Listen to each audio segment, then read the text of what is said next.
मैं कह सकती हूँ और मुझे उम्मीद है कि जितने लोग यहाँ बैठे हुए हैं, क्योंकि मैं सब सनातन को जोड़ने में लगे हुए हैं, तो मुझे लगता है कि उनकी सोच का, उनकी विकृत मानसिकता का हमारे ऊपर कोई असर पड़ने वाला नहीं है।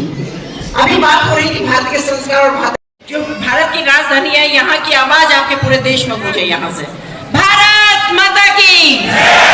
भारत माता की, वंदे वंदे। मंच पर आसीन हमारे परम पूजनीय, परम आदरणीय, वैसे तो मंच ही बहुत आदरणीय है। भारत की संस्कृति की पहचान भारत के संस्कारों से है,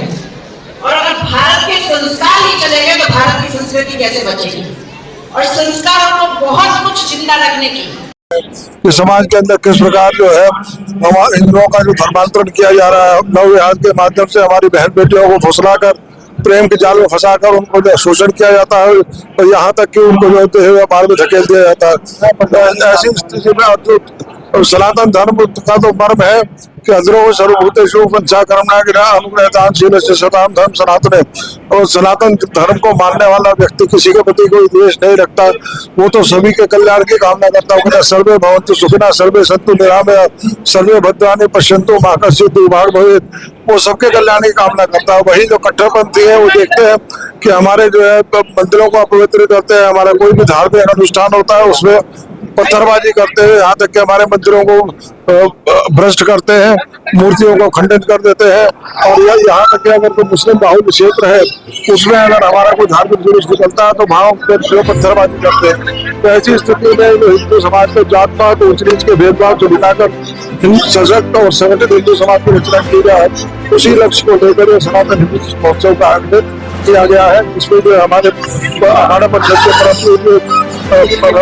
अध्यक्ष है परम पूज्य महंत रविदेव जी महाराज, आनंद प्रसाद परम पूज्य महाराज, महामंडलेश्वर दास जी महाराज, हमारे चुना अखाड़ा के जो है अंतर्राष्ट्रीय सचिव जो है महामंडलेश्वर नारायण जी महाराज सहित अनेकों संत जो है हरिद्वार से पधारे हैं, और सब जो है सनातन धर्म के परम को वो बताएंगे, उसकी सही उचित व्याख्या करेंगे, जिससे प्रेरणा पाकर हमारे जितने भी श्रोता है और जितने भी हमारे अनुयायी हैं, फॉलोअर्स है, वो जगह जगह जाकर सनातन धर्म को सही व्याख्या करेंगे और उसके सही स्वरूप को जनता को समझाएंगे। महंत जी, एक यूजीसी का विवाद लगातार गरमाए हुए हैं, आप महंत हैं, क्या उपदेश देना चाहेंगे आप जो समाज में हिंदू समाज में मसला है? ये देखिए, ये हमारे हिंदू समाज को बांटने की साजिश है, और ये सरकार को इस यूजीसी के इस कानून को वापस लेना चाहिए, क्योंकि अब से पहले तो केवल SC/ST के माध्यम से जो उसके कानून का दुरुपयोग होता था, अगर जो है ओबीसी को उसमें जोड़ दिया जाएगा तो इसके दुरुपयोग की संभावना बहुत अधिक है।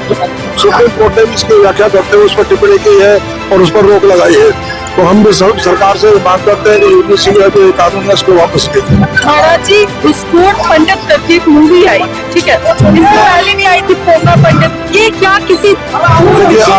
आप देखेंगे बॉलीवुड पर जो है विधर्मियों का कब्जा है, वो जानबूझकर ऐसी फिल्में बनाते हैं जिससे हमारे सनातन हिंदू को मानने वाले लोग जो आहत होते हैं, और जो ब्राह्मण समाज का जो है वो वर्ग है जो हर व्यक्ति के घर में जाकर जो है जन्म से लेकर मृत्यु पर्यंत जितने संस्कार है वो सम्पादित करता है। ऐसे में ब्राह्मण समाज का अपमान करना जो उचित नहीं है, इस मूल्य को भी लगाया जाना चाहिए, और जो यूजीसी का कानून उसको वापस दिया जाना चाहिए। क्या इस पूरे मतलब जिस तरीके से हिंदुओं को बार बार नीचे किया जाता है, इसमें गलती केवल दूसरे धर्म की है या हिंदुओं की? देखिए, इसमें बात यह है कि जो विधर्मी है वो उनका ब्रेन वॉश करके उनका धर्मांतरण कराते हैं, और जो वो टारगेट करते हैं, जो हमारे जो गरीब और असहाय जो वर्ग है वो मेनली उसको टारगेट करते हैं, और उनका जो प्रलोभन देकर उनको जो धर्मांतरण कराते हैं, इससे हिंदुओं की संख्या निरंतर जो कम होती चली जा रही है, इस पर भी रोक लगाएंगे। अच्छा, एक अंतिम सवाल लूंगी कि अभी कहा जा रहा था कि हिंदू जो है